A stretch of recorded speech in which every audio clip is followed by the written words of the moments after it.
e non si ferma a soccorrere il centauro ferito. Caccia il pirata della strada che stamane a Cairano San Marco ha provocato l'incidente.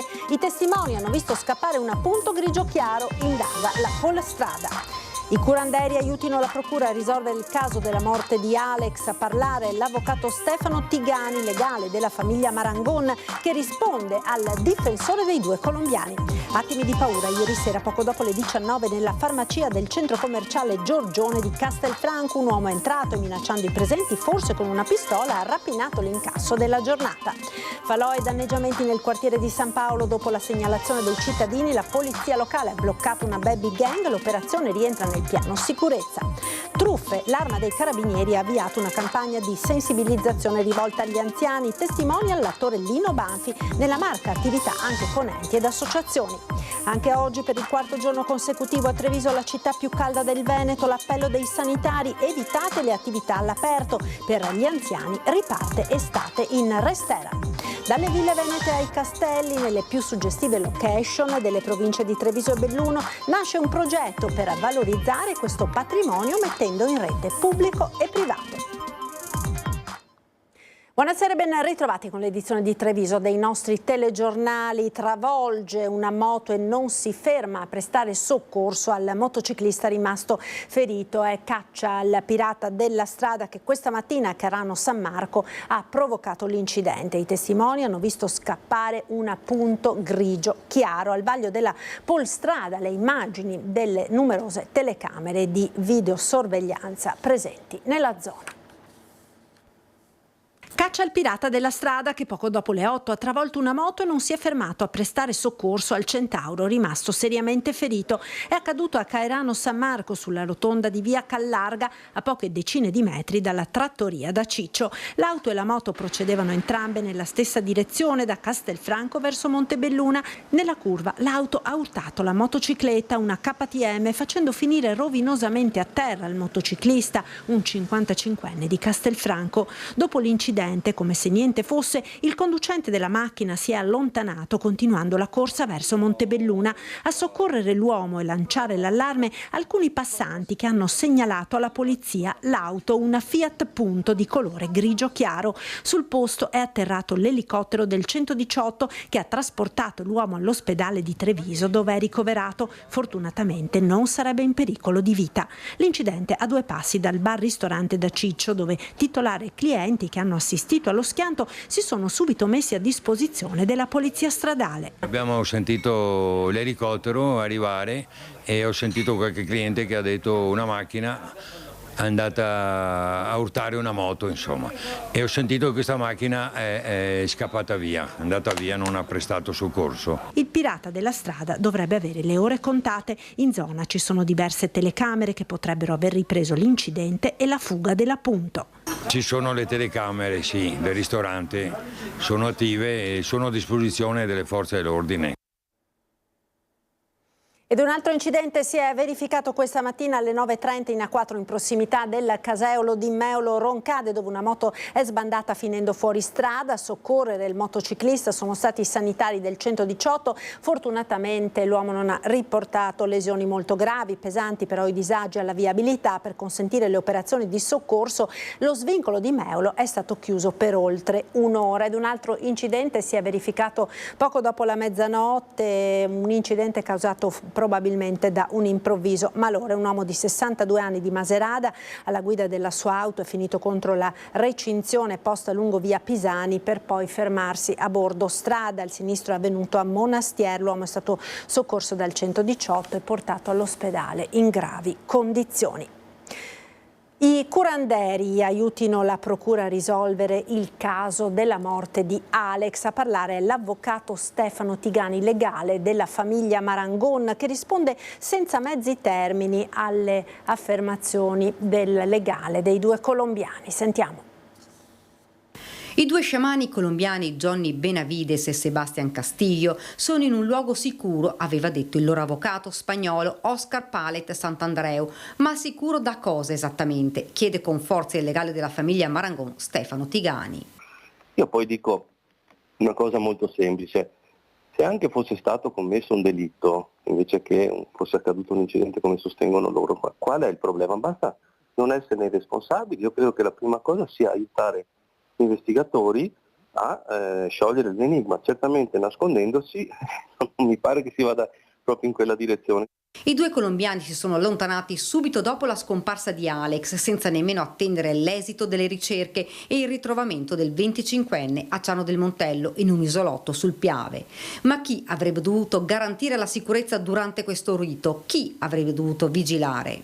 Stiamo parlando in questo momento di un omicidio volontario. Potrebbe trattarsi appunto di un omicidio come morte come conseguenza di altro delitto, potrebbe anche trattarsi di un omicidio colposo, cioè voglio dire il ragazzo morto diciamo per una caduta, ma io non ci credo a questa cosa, ma se anche fosse, ma qualcuno non ha vigilato, quindi qualche responsabile potrebbe esserci anche a diverso titolo. L'avvocato Tigani chiede ai curandieri di uscire allo scoperto e dire ciò che sanno. Poi aggiunge: dicono di un tonfo e un grido secco, aggiunge. Allora rispondono a questa semplice domanda: se con il tonfo Alex si è rotto il torace e soprattutto la testa, come ha fatto a gridare? E poi, se anziché precipitare sulle pietre lambendo i rami, fosse finito in acqua con la testa rivolta verso il fondo, a maggior ragione come hanno potuto sentirlo gridare? E poi ancora sulle affermazioni dell'avvocato spagnolo. Nell'intervista che il collega ha rilasciato vi fa presente che non vorrebbe che questo caso fosse un precedente per criminalizzare la cultura precolombiana dove l'ayahuasca è una sostanza tipicamente praticata. Io vorrei dire al collega che l'ayahuasca è una sostanza vietata. Illegale, questo è sicuro, ma bisognerebbe porsi altre domande. Qui bisogna capire anche chi la importa, chi la detiene, chi la spaccia, perché questo è il concetto. Quindi voglio dire, questa è un'indagine che è la punta dell'iceberg. Dopo i sopralluoghi in abbazia le indagini continuano. Adesso certo ci sono gli esami tossicologici da valutare, sicuramente qualche persona in più da sentire, qualcuno la indicheremo sicuramente anche noi. L'avvocato Tigani termina. Noi non abbiamo bisogno di arrivare a una sentenza in corte d'assise per omicidio volontario a tutti i costi. Si arriva a sentenza per omicidio volontario se c'è l'omicidio volontario. Se ci sono altri reati o ci sono altre circostanze che hanno determinato l'evento lettifero, e noi le accetteremo, ripeto, però ci aspettiamo degli elementi solidi.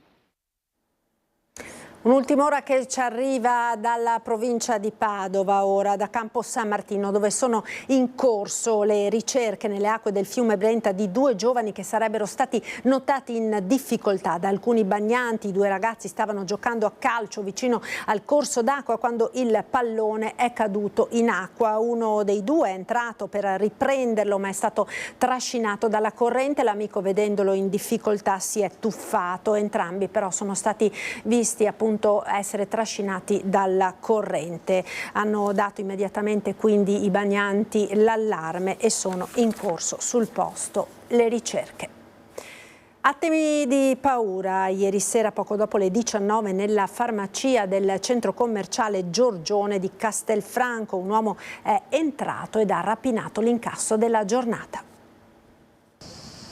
È entrato fingendosi un cliente poco prima dell'orario di chiusura, una mano nascosta da un sacchetto dal quale si intravedeva una sagoma che poteva essere una pistola e minacciando i presenti si è fatto consegnare l'incasso della giornata. Attimi di paura alla farmacia alla Fonte della Salute nel centro commerciale Giorgione di via Valsugana a Castelfranco. Nell'esercizio c'erano due farmaciste e l'addetto alla cosmesi. Il dottor Alberto Ferrante, titolare, era già a casa e verso le 19:10 ha ricevuto la chiamata delle colleghe. Mi ha telefonato una mia collaboratrice che avevano subito una rapina. Per fortuna non ci sono state nessuna conseguenza se non della paura e del disagio e malessere, però insomma non c'è stata nessuna conseguenza, a parte diciamo che hanno preso tutto l'incasso, se lo sono fatti consegnare dall'addetto alla cosmetica. L'uomo indossava un cappello ma era a volto scoperto e non si è curato di essere ripreso dalle telecamere di videosorveglianza della farmacia, che ora potrebbero fornire ai carabinieri che indagano sulla rapina elementi utili all'identificazione dell'uomo, che diceva di essere armato. In realtà diciamo simulava di essere armato, dopo non si sa se dentro quel sacchetto che lui teneva in mano, con dentro la mano, ci fosse qualcosa, non ci fosse niente, ci fosse una pistola, così, però alla fine sì, io ho sempre detto loro che devono essere, consegnare, fare tutto, insomma, non mettersi in pericolo, non fare gesti inconsulti. Arraffati i soldi, il bandito è scappato dileguandosi nelle vie adiacenti al centro commerciale. Il bottino, ancora in corso di precisa quantificazione, dovrebbe aggirarsi sui 3.000 euro. Negli ultimi mesi nella Marca sono state messe a segno diverse rapine ai danni di farmacie con le stesse modalità. In aprile, a distanza di una settimana, erano state prese di mira la farmacia Monti di Borgo Treviso a Castelfranco e la farmacia Burlini di Paese. E di seguito alla segnalazione dei cittadini, la polizia locale di Treviso ha bloccato una baby gang di ragazzini fermati mentre stavano compiendo atti vandalici nel quartiere di San Paolo. Sono stati i cittadini a chiamare la centrale operativa della Polizia Locale di Treviso. Una baby gang composta da una decina di ragazzini continuava a creare problemi e disagi. Il blitz è scattato dopo aver raccolto le segnalazioni dei residenti e aver verificato quanto stava accadendo nei giardinetti di Via Francia e nel parco urbano di San Paolo. I giovanissimi sono stati fermati proprio mentre stavano danneggiando alcune attrezzature. I piccoli vandali rischiano la denuncia e sono a rischio di una sanzione amministrativa. Fondamentale sono state le informazioni dei cittadini agli agenti. Questa è una grande sinergia tra comando e residenti, per cui il comando dà seguito a tutte quelle segnalazioni che pervengono e per dare riscontro anche a quelle che sono le criticità segnalate dagli stessi residenti, che invitiamo a segnalare qualsiasi tipo di situazione da approfondire al comando di polizia locale tramite la centrale operativa. Si tratta di un intervento che rientra nell'operazione ad alto impatto che ha l'obiettivo di garantire la sicurezza dei cittadini. Si chiamano azioni ad alto impatto proprio per il numero di personale utilizzato e il tipo di equipaggiamenti. Con l'approvazione da parte della Giunta Comunale del progetto Sicurezza Treviso 2024 hanno preso avvio in questi giorni, soprattutto durante le sere, i vari servizi per garantire la sicurezza urbana su tutto il territorio comunale, in modo particolare nei quartieri e ovunque i cittadini abbiano segnalato situazioni da approfondire e da verificare. È importante, spiega il comandante Andrea Gallo, far pesare la nostra presenza muovendo un discreto numero di mezzi agenti. Nell'ultimo caso sono stati 10 gli agenti impegnati sul campo. Noi continueremo a prendere tutte le segnalazioni dei cittadini e faremo operazioni di questo tipo almeno una volta alla settimana, se non di più, se dovesse essere necessario. Ed ancora cronaca, un incendio scoppiato nel pomeriggio in un casolare di San Biagio di Callalta in via Borgo Chiesa. 30 numerose chiamate sono arrivate sia ai carabinieri che ai vigili del fuoco da parte dei cittadini che hanno notato il fumo a distanza. Le fiamme si sono sprigionate in una parte dell'immobile, sul posto le squadre dei vigili del fuoco di Treviso e i carabinieri di San Biagio da accertare l'origine dell'incendio. Ed un altro rogo nella notte sul retro di un'abitazione in via Trieste a Paese, danneggiati 2 veicoli commerciali di proprietà di una ditta in liquidazione appartenente al dimorante nella casa. Nessuna persona è rimasta ferita. Sul posto sono intervenuti i vigili del fuoco che hanno spento le fiamme ed i carabinieri di Paese che stanno ora indagando per accertare le cause dell'incendio. Ed ora parliamo di truffe. L'Arma dei Carabinieri ha avviato una campagna di sensibilizzazione rivolta soprattutto agli anziani. Arruolato come testimonial il nonno d'Italia, Lino Banfi.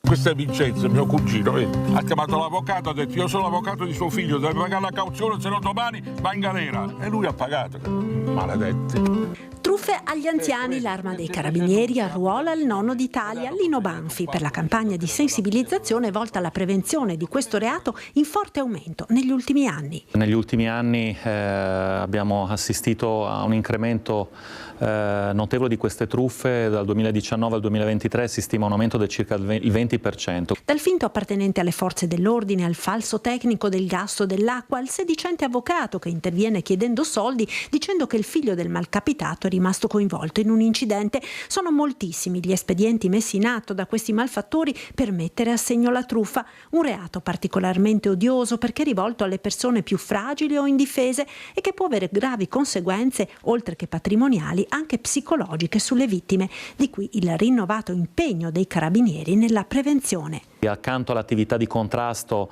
che viene posta in essere quotidianamente dalle nostre stazioni, cerchiamo di accompagnare un'azione preventiva, un'azione dove poter veramente dare dei consigli, raggiungere il maggior numero di persone, di anziani, per poter dare appunto dei suggerimenti per contrastare questo fenomeno davvero odioso. Il messaggio della campagna antitruffe verrà diffuso dall'Arma il più possibile nella Marca, anche attraverso la collaborazione con enti ed associazioni che accanto ai carabinieri sensibilizzeranno gli anziani a prestare attenzione. Se qualcuno di persona al telefono chiede informazioni personali, chiede soldi, vuole entrare in casa, non abbiate dubbi, chiamate l'112. Noi possiamo aiutarvi.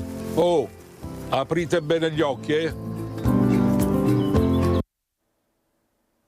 Ed ora il caldo, anche quella di oggi è stata un'altra giornata rovente con la Marca città più calda del Veneto, molte le chiamate al 118 che lancia un appello, ed intanto il Comune di Treviso ha nuovamente attivato il piano rivolto agli anziani, estate in Restera.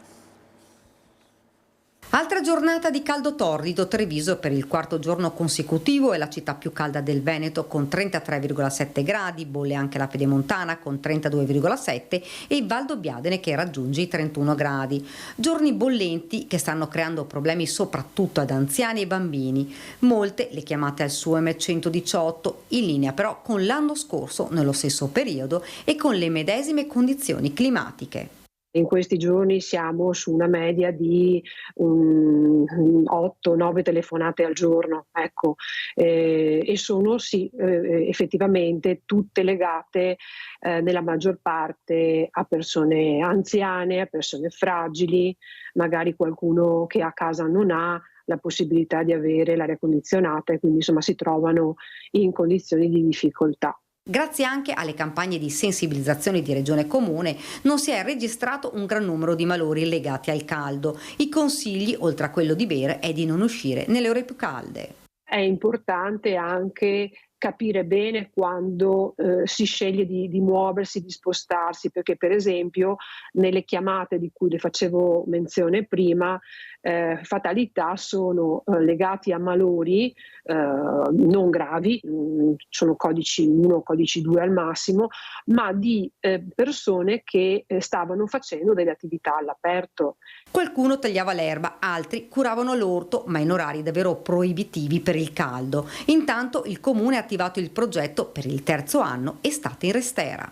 In realtà mettiamo insieme 2 centri ricreativi che sono aperti tutto l'anno e sono il Pro Senectute e il Centro Anziani La Restera, e teniamo aperto dal 1 al 30 agosto, 1 luglio, 30 agosto, creando solo una piccola cesura nella settimana di Ferragosto. Quest'anno abbiamo deciso, proprio su suggerimento degli anziani, di rimodulare l'apertura. Fino all'anno scorso facevamo tutti i pomeriggi, ma questa cosa si rivelava impegnativa per gli anziani e quindi ci hanno chiesto di poter avere dei pomeriggi di riposo a casa, dei pomeriggi invece da passare insieme. Per 3 pomeriggi vengono organizzate iniziative e attività nel centro anziani della Restera. Al via il servizio di supporto psicologico per le famiglie con diagnosi durante la gravidanza di disabilità o incompatibilità con la vita, un'iniziativa del Comune sostenuta dai volontari dell'Associazione La Quercia Millenaria di Villorba. Apre a Villorba uno sportello di supporto psicologico per le famiglie che durante la gravidanza hanno ricevuto una diagnosi prenatale di disabilità o incompatibilità con la vita del bambino.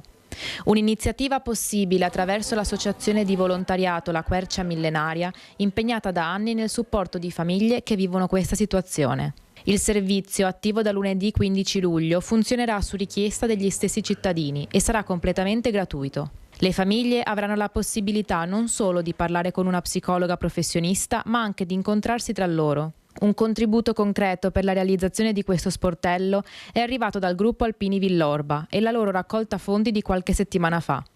Il frutto del triangolare amichevole di calcio è stato di circa 3.000 euro, poi donati all'associazione La Quercia Millenaria. Ad una settimana dall'avvio dei saldi, primo bilancio positivo per il commercio trevigiano, con il negozio che si conferma canale preferito per gli acquisti. L'andamento è buono, di tenuta. Naturalmente, proprio perché il periodo è lungo, dobbiamo approcciarci con tutte le cautele del caso, ma anche diciamo di una discreta soddisfazione e magari anche stiamo cogliendo qualche segnale, diciamo, di miglioramento. Segnali positivi per il commercio trevigiano ad una settimana dall'avvio dei saldi. Certo, il periodo delle svendite è molto lungo e sono passati solo pochi giorni dall'avvio, ma i primi dati sono buoni. Ho un dato che è quello nazionale, un più 1,7, e per quanto riguarda il Veneto addirittura in miglioramento più 2%. Ma ripeto, dobbiamo monitorare tutto il periodo fino al 31 agosto. Certo, quest'anno in Veneto l'avvio dei saldi ha coinciso di fatto con l'inizio dell'estate più che con la fine, visto l'andamento meteo di maggio e giugno. Pare comunque che i consumatori, sempre più attenti e consapevoli, si stiano orientando per gli acquisti, specie nel settore moda, sul negozio tradizionale. Il retail fisico rimane al primo posto nelle scelte strategiche pianificate nei saldi dai trevigiani. Questo lo tocchiamo con mano, vediamo che magari si approcciano con scelte più razionali, chiedono la qualità, i prodotti di lunga durata, di longevità, diciamo, sia di stile che di materiali, prodotti sostenibili italiani. Ci fermiamo ora per qualche istante di pubblicità, tra poco.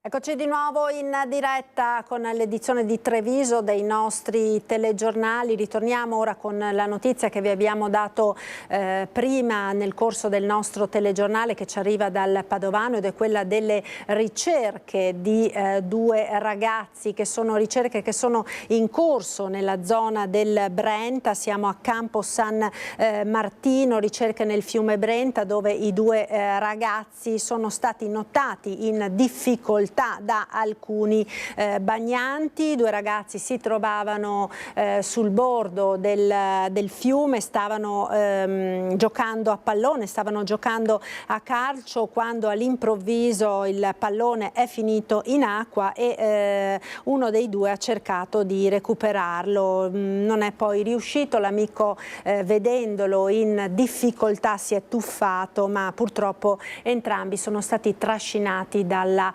corrente. Le ricerche sono in corso, sul posto avete visto ci sono i vigili del fuoco che stanno operando anche con elicotteri e gommoni, i carabinieri e le altre forze dell'ordine. Naturalmente vi aggiorneremo nel corso del notiziario e delle nostre prossime edizioni su questa notizia.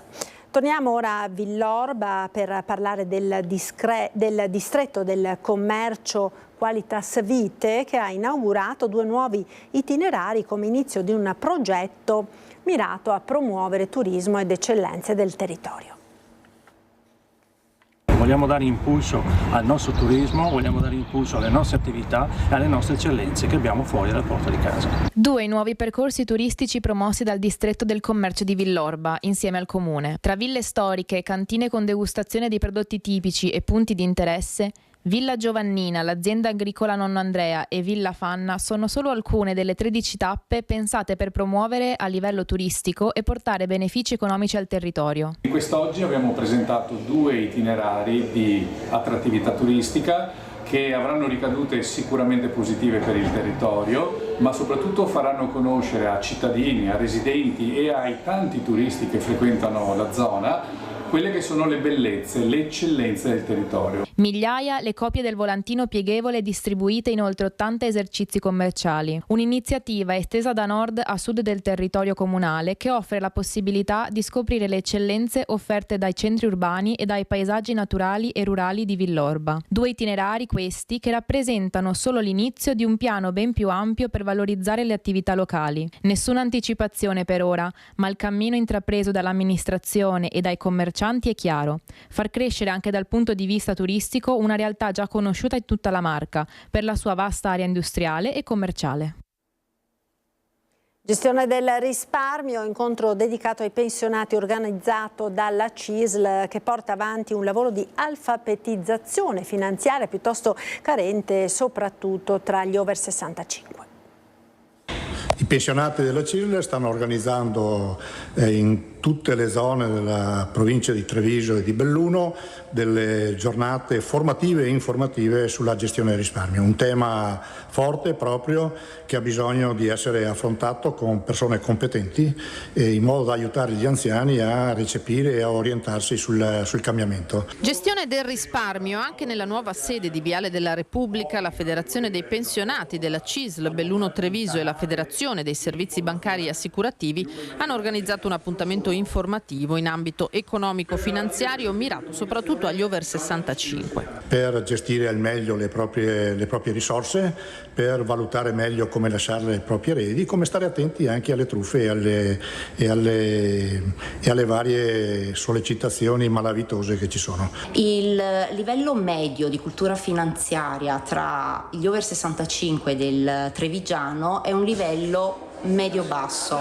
Le persone hanno sentito dei termini tipo obbligazioni, azioni. In un'assemblea è emersa la curiosità di sapere qualcosa di più sulle criptovalute, ma in realtà la cultura è veramente ancora molto bassa, quindi c'è tanto da lavorare. Secondo i dati statistici, un italiano su 2 viene preso da ansia e preoccupazione quando si tratta di entrare in banca e parlare di soldi e risparmi, perché quello che non si conosce per forza di cose fa paura. La dimestichezza con il tema degli investimenti, del rischio, della diversificazione è scarsa, da qui il lavoro di alfabetizzazione finanziaria che il sindacato porta avanti con i pensionati.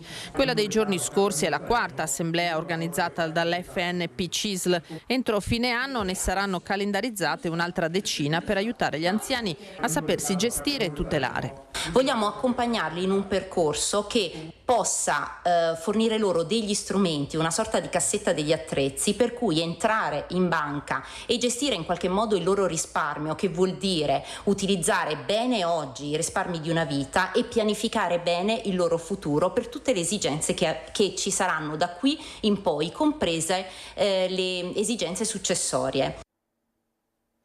Dalle ville venete ai castelli, alle dimore storiche più suggestive della provincia di Treviso e di Belluno nasce un progetto per valorizzare questo patrimonio, un progetto che mette assieme pubblico e privato. Ville Venete, Castelli e Dimore Storiche è un progetto di rete per favorire il turismo in Veneto, in una delle aree che stanno crescendo maggiormente in termini di presenze. I risultati del progetto, che vede capofila Industria e Servizi, finanziato dalla Regione, sono stati presentati a Castelbrando. Un progetto che vede Ca' Foscari partner con delle attività di ricerca e di studio, che ci ha dato come risultato le enormi possibilità di ulteriore sviluppo fra il tema del turismo, cultura e dell'ospitalità, che sicuramente potrà proseguire nei prossimi anni. Il progetto mira a consolidare e valorizzare l'imprenditorialità e l'attrattività culturale del patrimonio storico delle province di Treviso e Belluno, con il fiore all'occhiello del sito UNESCO delle colline del Prosecco di Conegliano e Valdobbiadene. È un territorio che ha molto da offrire. Noi siamo molto contenti dei dati dei primi mesi dell'anno, che ci dicono che in questo caso le colline del Prosecco di Conegliano e Valdobbiadene sono la destinazione turistica che è cresciuta di più anche nei primi 4 mesi dell'anno, e soprattutto che sta vivendo una grande destagionalizzazione, con addirittura il mese di marzo dove abbiamo avuto un più 40% di presenze rispetto allo stesso mese dell'anno precedente. Questo significa che veramente si sta facendo un lavoro importantissimo e sinergico, proprio grazie alla presenza di così tanti attori che ci danno una mano in questa attività, a partire proprio anche da associazioni come Confapi e non solo. Manifestazioni, eventi in una sinergia pubblico-privato per favorire l'attrattività turistica e la crescita economica. Pensiamo ai castelli della Loira, che muovono milioni di turisti in un territorio che è un po' simile al Veneto. Noi abbiamo le ville, i castelli, le dimore storiche, che pullulano nel Veneto, dei quali 41 sono nella nostra associazione, in questa rete che vuole promuovere quello che è una destinazione di alto livello, di un turismo spendente. Nei prossimi mesi verrà creata una cabina di regia permanente composta da pubblico e privato, con il compito di coordinare territorialmente la rete di ville, castelli e dimore storiche. Inaugurata a Treviso presso la sede di San Gaetano la mostra 12 edizioni di Poster Heroes tra comunicazione sociale e sperimentazione. Oltre Oltre 60 opere che parlano di contemporaneo, dalle questioni ambientali e sociali a quelle legate allo spreco di cibo, alla vita lavorativa, unite dal fil rouge della complessità del mondo in cui viviamo, alla quale dare risposte immediate, anche visive, e di fronte alle quali anche un museo può e deve fare la sua parte. 12 anni di Poster Heroes, la mostra appena inaugurata nella sede di San Gaetano di Treviso del Museo Salce, racconta i nostri anni attraverso un concorso lanciato 12 anni fa da Plug, un'associazione culturale no profit nata con l'obiettivo di creare cultura e che bene si interseca con la collezione Salce di poster storici. È una mostra un po' diversa rispetto alle nostre solite, ma è proprio per questo, per dare quel quid in più e per far capire come la collezione Salce affondarsi le radici nella storia della grafica, però è proiettata proprio anche nel futuro e in quello che sono i problemi estremamente importanti della contemporaneità. Gli illustratrici, gli illustratori di oggi interpretano delle tematiche attuali attraverso un mezzo visivo quale è il poster, che affonda le sue radici ovviamente in una tradizione molto antica, ma che ancora oggi è mezzo di espressione molto valido. Fin dalla sua ideazione il progetto ha ricevuto il sostegno della cartiera Favini, che per ogni opera fa un attento lavoro di combinazione tra le tecniche di stampa, nobilitazioni e carte di pregio selezionate dalla propria collezione. Sono carte goffrate, naturali, patinate e ad alto contenuto di sostenibilità per interpretare ed esaltare al meglio le opere fruibili dal vivo. Di poter utilizzare le opere per creare un calendario fatto sempre di carte diverse, che è una combinazione tra grafica, creatività, tecniche di stampa e carte.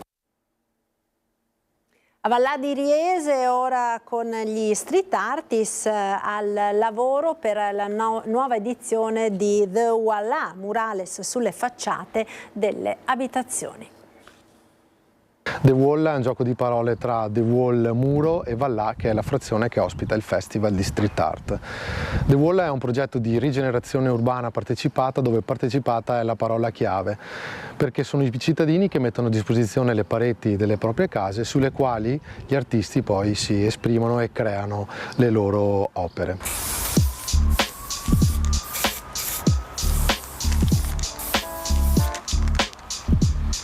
Vallà cantiere aperto con street artist di livello internazionale che fino a settembre dipingeranno i muri di 5 abitazioni del centro della piccola frazione utilizzando spray e tecniche innovative. Il progetto, avviato nel 2021 dall'Associazione di Promozione Sociale Collettivo Boccaverta, ha l'intento di modificare il percepito degli spazi, dando nuova identità ai luoghi del paese, in un contesto che ha conosciuto ben altre impalcature, ben altre ritinteggiature, quelle post tromba d'aria 15 anni fa.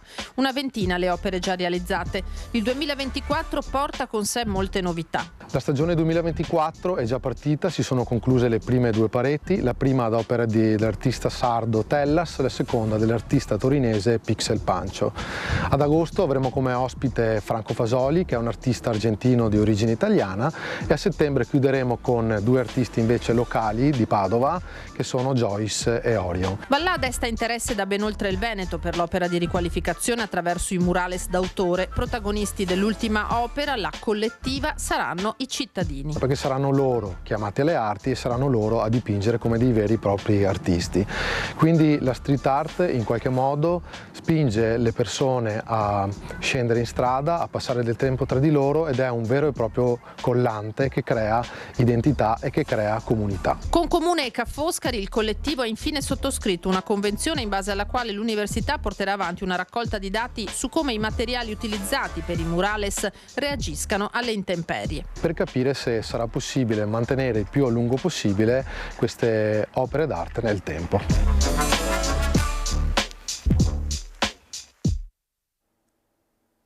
Secondo gli ultimi report, l'immigrazione nella Marca conta 450 migranti alla caserma Serena, 260 alla caserma ex Zanusso di Oderzo, mentre a Vittorio Veneto, nella struttura CEIS di Serravalle, ce ne sarebbero poco più di un centinaio, così come al Ferrotel di via Dandolo a Treviso. Una vicenda, quella degli immigrati, che inizia con proporzioni importanti all'inizio degli anni 90, con situazioni situazioni che oggi definiremo impossibili, come la tendopoli che allora era stata allestita dal comune di Treviso sopra una discarica. Eppure è accaduto, come ci racconta il nostro servizio storico nella consueta rubrica della domenica dedicata appunto alla nostra storia. Vediamo. La tendopoli, proprio in quanto provvedimento di emergenza, è la prova lampante dell'indifferenza dei nostri amministratori, che si muovono in ritardo e con soluzioni tampone. Questa è in sintesi l'accusa dei comunisti di Treviso. Ed ancora, è inaccettabile che in una città come Treviso, ricca e che si autodefinisce civile e cristiana, si arrivi a prendere un provvedimento che di cristiano ha ben poco. Tanto più che sistemare delle persone già in situazione difficile sopra un'ex discarica, anche se in via provvisoria, rappresenta comunque una soluzione raffazzonata, inadeguata, ma soprattutto insalubre. Da qui l'esposto che un consigliere comunale del PCI, Giulia Brotto, ha presentato stamane alla Procura della Repubblica. Perché questa iniziativa?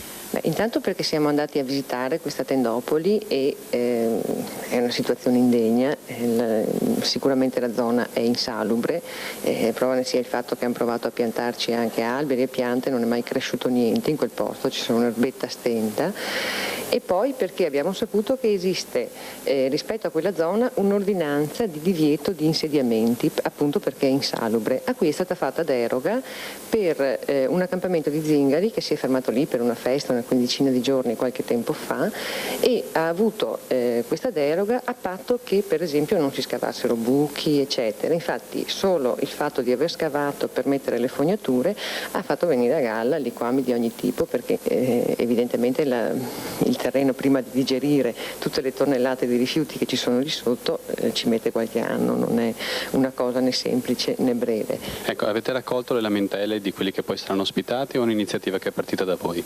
No, è un'iniziativa che è partita da noi. Evidentemente questa gente che non sa dove andare va dovunque, la mettono, però terreni di proprietà comunale ce ne sono tantissimi, io penso all'area che sarà destinata alla Treviso Servizi. Se è vero che si tratta di una soluzione temporanea, cioè non si intende lasciarli lì a vita, si può benissimo utilizzare quell'area che è un'area normale, sana e che non ha nessun problema di questo tipo.